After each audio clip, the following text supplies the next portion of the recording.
he would act like a jerk. That's the sort of attitude so many folks have when they make it to these positions. They're not really public service minded. I mean, the man never met a public tax dollar that he didn't want to put into a private pocket.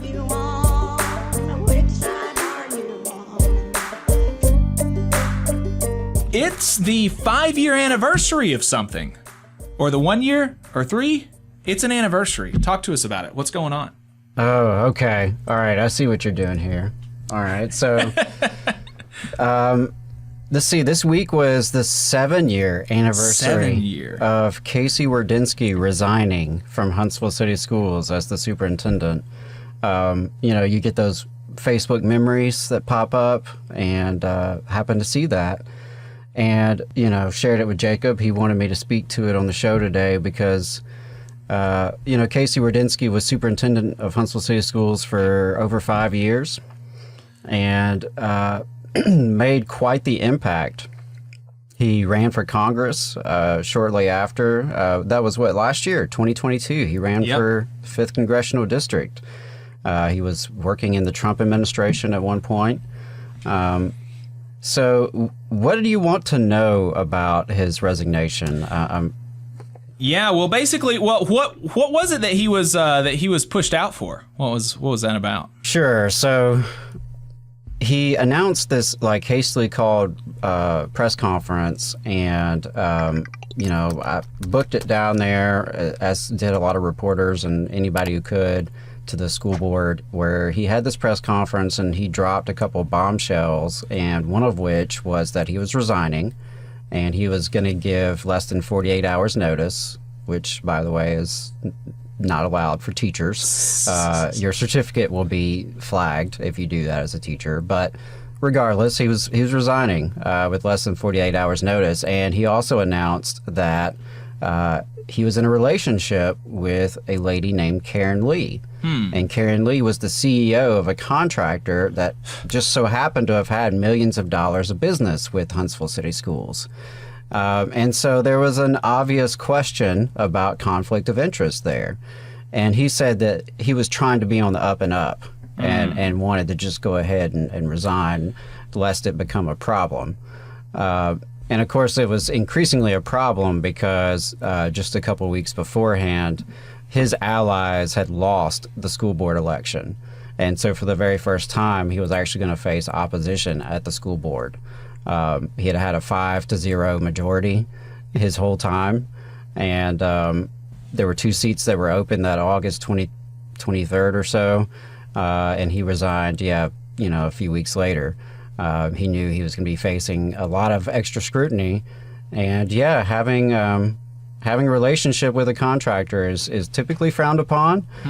So he did resign, and it just so happens there was a big invoice for that contractor that was slated to be on the school board agenda that week. They ended up having to go to court, the school system and the contractor, Pinnacle Schools. What it was is that the school system had outsourced the alternative school program. Hey, 5 seconds. Just wanted to say that this is only possible because of our donors. If you want to see more of this, then consider donating yourself at tvlr.fm/donate.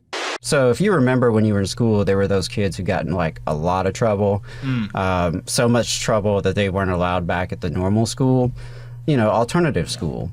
Huntsville City Schools privatized that, and Pinnacle was the provider of those services.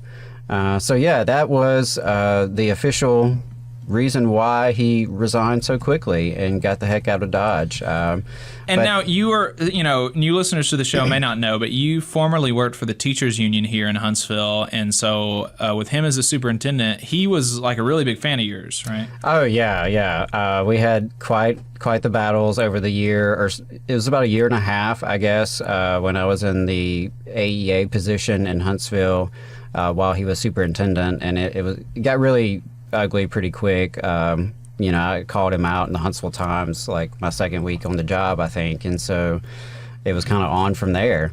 And he resented the public, he resented teachers, he resented employees, and so for anyone to ask questions of him, particularly in public, like at a school board meeting, it was it was something he took in a very adversarial way. And so he would act like a jerk, if you asked a question, if you just wanted to clarify something, if something didn't make sense, because, that's the sort of attitude so many folks have when they make it to these positions, where they're not really public service minded. I mean, the man never met a public tax dollar that he didn't want to put into a private pocket. So, that was sort of his MO. And so basically you won.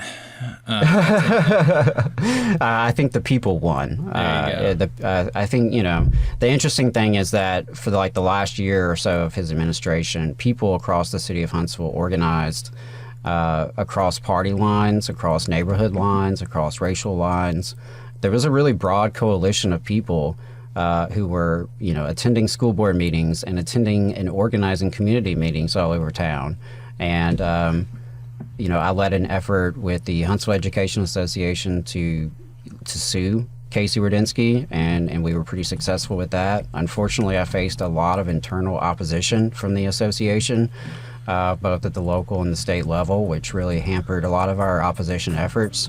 But, that's a story for me to share at tomorrow night's live show. All right.